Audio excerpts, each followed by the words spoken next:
মাম্মা school থেকে চলে এসছে। আজকে কি ছিল? তাই? ও বাবা, হনুমান গেল জানলা দিয়ে।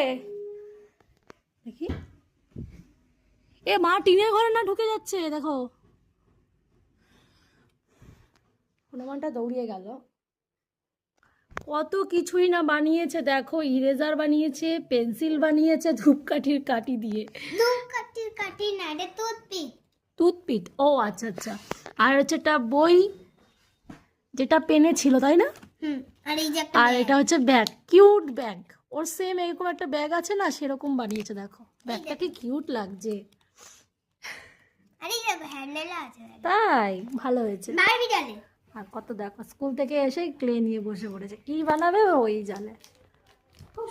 এই যে মাম্মার খাবার বেড়ে নিয়েছি, একটা মাত্র রুটি খাবে। আর পায়েস দিয়ে রুটি খাবে তো মাম্মা? আজকে সকাল সকাল পায়েস বানিয়েছি দেখো, ঘরে থাকা দুধ ছিল। তাই ঘরে 3 দিন ধরে দুধ ছিল। মাম্মার জন্য তো রোজ দুধ নেওয়া হয়, গরুর দুধ, তো রোজের দুধ রোজ তো দিয়েই যাবে।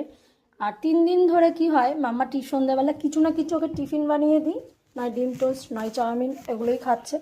একই খাবার তো বাচ্চারা খেতে চায় না, একইভাবে বনবিটা খেতে থাকে। তার জন্য 3 দিন হয়ে গেছে, তাই তো মাম্মা? চাউমিন খেয়েছো, আর কালকে কি খেলে? ডিম টোস্ট। তার আগের দিন এমনি খাইনি দুধটা, সেই দুধ দিয়ে এই যে পায়েস বানিয়ে দিয়েছি। দুধগুলো তো নষ্ট করা যাবে না, না? আর ছানা বানিয়ে খাওয়া হয় কিন্তু। ভালোই করেছে। তাই মাম্মা এখন পায়েস দিয়ে রুটি খাবে। হঠাৎ করে পায়েস বানিয়ে ফেললাম, দেখো কেমন হয়েছে। আমি নিজেও জানি না কেমন হয়েছে। মামা একটু খেয়ে দেখো তো কেমন হয়েছে।